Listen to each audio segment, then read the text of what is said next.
I asked the question, am I disposable? Am I disposable? Me and what I mean by that is me the physical version of me.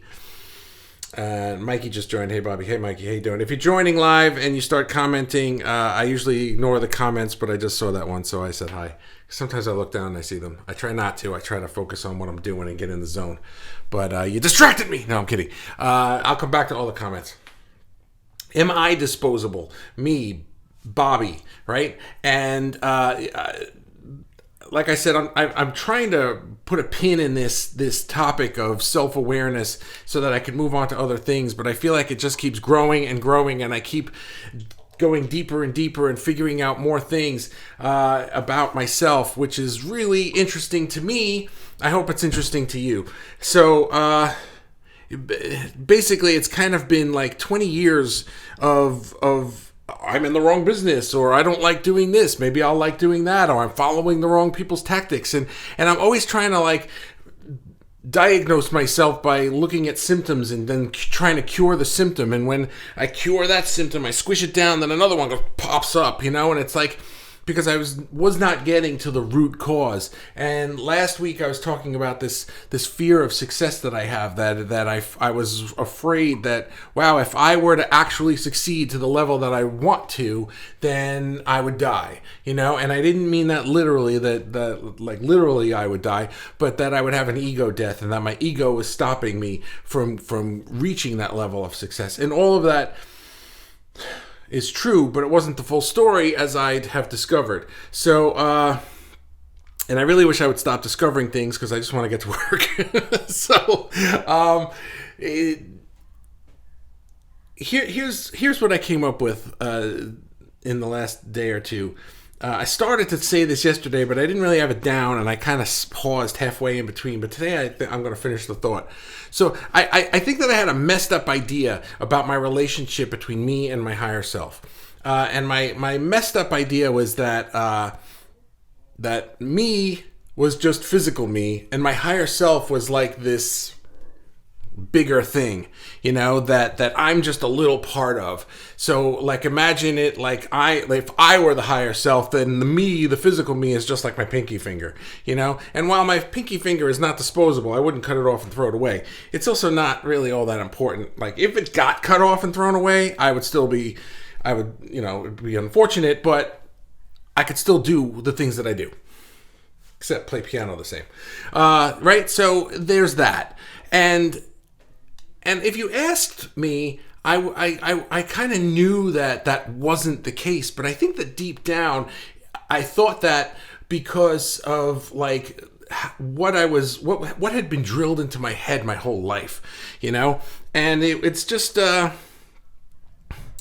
anyway, the thing that I came up with was that that's not the case, that my higher self is not some mystic being out there that is just like is going to forget about me or anything like that. That what I realize is that I am the higher self, and that this body, this physical version of me, is just me, and it's the same me, and that I've just decided to play here, and that Bobby is the being, right? I don't know if these words are doing the thought justice. The thought was like, wow! And now that I'm saying the words out loud on this live, I'm like, eh. So I don't know if you're catching the essence of what I'm trying to say here. But so in other words, it was like, I thought that my inner being was this gigantic, the entire universe thing, and that me, the physical me, was a disposable whatever. It's like, I can live this life, I can do some things, and when it's over, that was cool, now I'll go do something else. But in reality, what I've come up with is that I'm not disposable at all, that this physical me is a physical manifestation of the big me. I'm all here. I'm all in. And I have things to do. And I was like, and the only way that I could do them was to become physical and to go do them. Because when I was non-physical, it was like all I could do was think them and dream them and imagine them and see them and experience them, I guess, in some ways. I don't know how that all works. But for whatever reason, I decided, I'm coming here and I'm doing this. And here I am.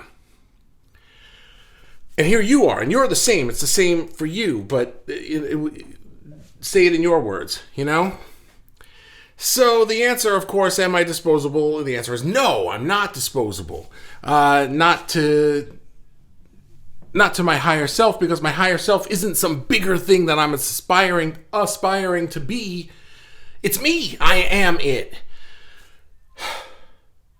I hope this was worthy of a live topic, because it seems so like, what, to me?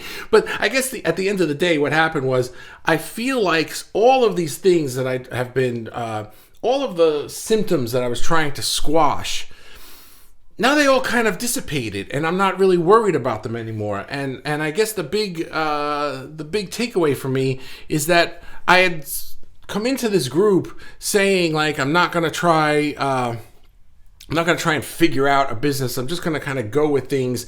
Because every time I try to figure out a business, I take my dream and I whittle it down to a nub. And then all I've got is like some remnant shadow of what I really wanted to do. And so what I'm doing now is I'm really taking the big dream and I'm turning that into a business. Except I'm finding that because I figured this out, that thinking of it in business terms doesn't scare me anymore. I'm not trying to whittle it down. And if I don't have an answer, I'll just go, okay, then I don't have the answer to that today, instead of trying to figure it out and whittle it down until I have an answer that I can be comfortable with.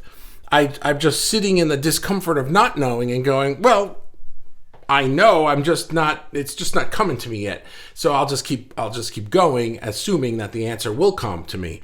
And so far, so good. So I'm really excited about that. Hopefully, we can move on to bigger and better things to talk about now. But yeah, you know what? I'm gonna end that there, because I feel like I'm just gonna start repeating myself.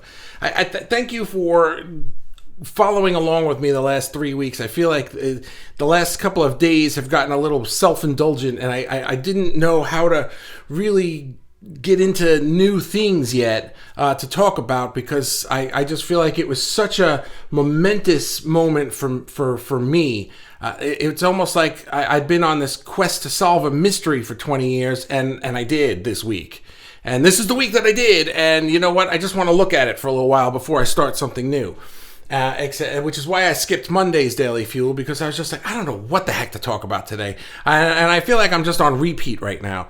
So, like I said, to me, this was huge.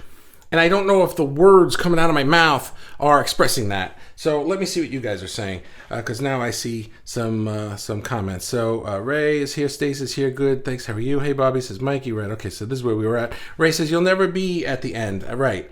If you do get to the end, you're finished. Exactly, right? Mikey T is here, great to see you, Bobby, and a smiley face. And David Oliver is here. Hello, David, how are you? And Stace says, self-awareness is a constant learning curve.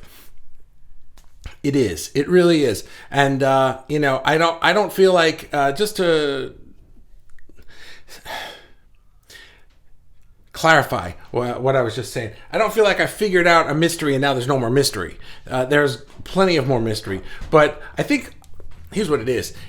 It felt to me that while I was trying to figure out this mystery for all these years about myself, like, why can't I be this huge success that I want to be? I felt like I couldn't even move forward until I figured everything out.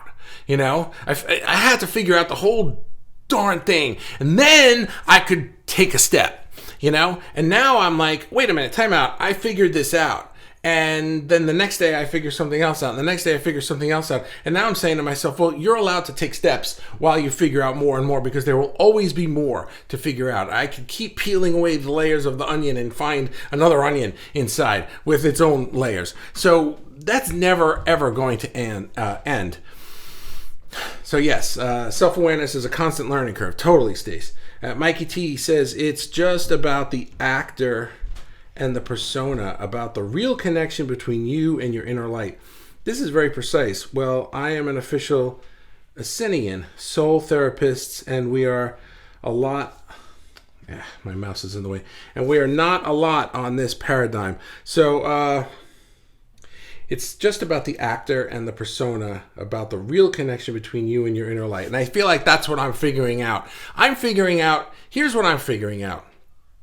I'm not trying to say that, guys, I know exactly how the universe works, and it works like this, and it works like this for me, and it works like this for you, and it works like this for everybody, and this is it. That's not what I'm saying at all. What I'm saying is that I've learned things from Abraham. I've learned things from this one. I've learned things from this one. And I've tried to put it into my own language so that I can understand how I tick.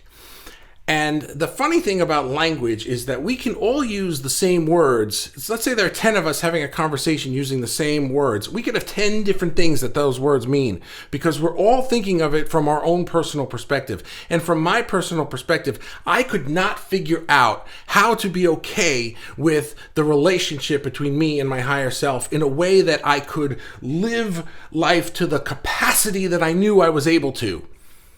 And now I did.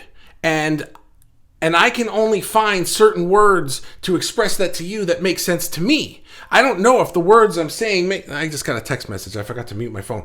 I don't know if the words that I'm saying make sense to you. Do you know what I mean? Or maybe they make sense, but they might not apply completely to your understanding of your relationship between yourself and yourself. I think I got that out right. Let me see. Where are we now? Mikey T says, your higher self, your Brahma, the master in you, is the real you, right? Who gives the challenge of soul school on Earth, brother. Who gives the challenge of soul school on Earth, brother. Yeah, right. So the inner self is the real you, and the way that I describe it to me so that it makes perfect sense to me, because I was feeling like the physical me was disposable. And even though I never articulated those words to myself, it was like when I realized, oh my God, that's what I believe.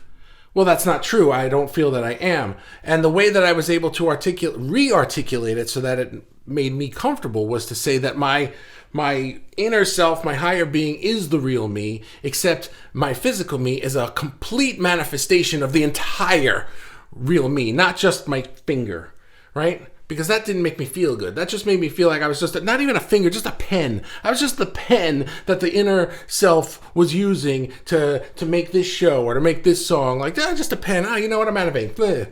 Right? And that was me, the pen. Just throw it away when it's out of ink. Except I'm not. I'm a complete physical manifestation of the same energy.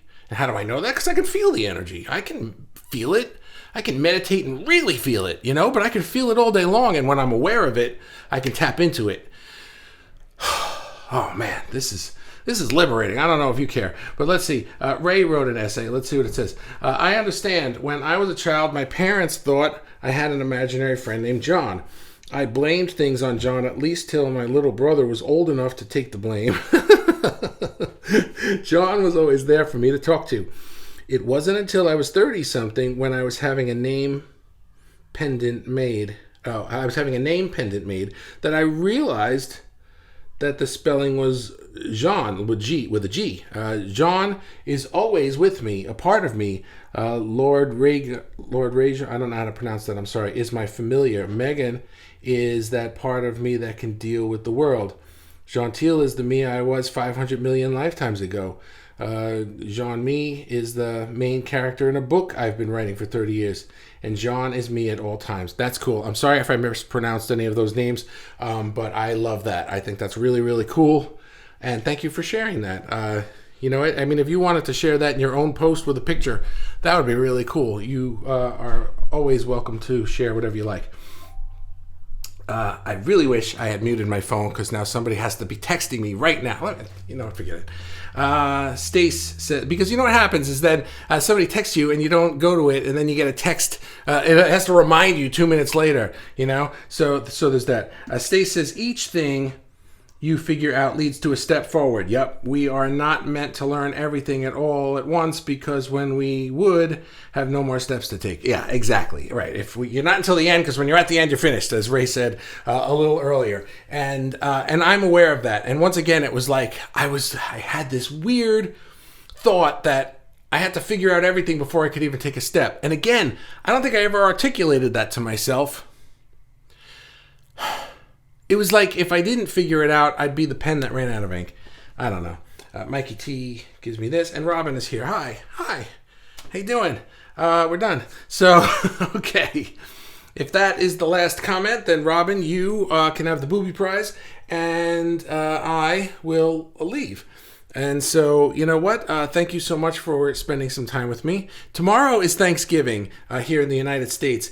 So I'm going to take another day off if you don't mind. And just because like I said, I feel like this week I'm just kind of overwhelmed with what I figured out that I don't even know what to talk about right now. And I'm not very comfortable getting up here without having a clear idea of what to talk about. And I don't like babbling, even though I end up babbling, but I like at least starting knowing like I have a point. And right now I don't really have a point because I'm trying to explain something about how I feel and the words are failing me. It's like, even if you think like, wow, that was really good, you really nailed it. I did not. The level to which I feel amazement from what I went through this week was not nearly articulated in the words that came out of my mouth today, because I can't get it from here to here. It's not there yet. It's not practiced enough yet. So I will practice it, and then I will share more and more, but I also want to make this about taking this group forward and all of us doing something amazing with it. Robin did some things. I can't see what those are from here. Stace says, everyone was put here for a higher purpose. I think that too. Turkey Day. Yeah. Having turkey tomorrow. Yeah, I am having turkey tomorrow, and I'm pretty excited about it. Thanksgiving is one of my favorite days. So we will... My wife is upstairs cooking right now. She's making a bunch of stuff. She's a good cook, Laura. She's a really, really good cook. And her mom is making a turkey, and Laura's making all the extra things. So I'm excited about that. I like when my wife makes Thanksgiving dinner because I know it's going to be really good. So happy Thanksgiving to you if you celebrate it. If not, then still, I hope you have a very nice day tomorrow. I'm not going to go do a live tomorrow.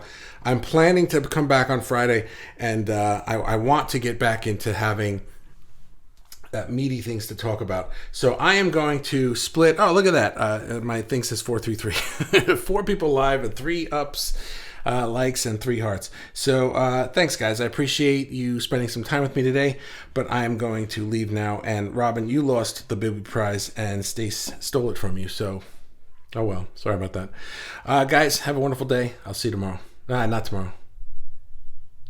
I'll see you later. Bye.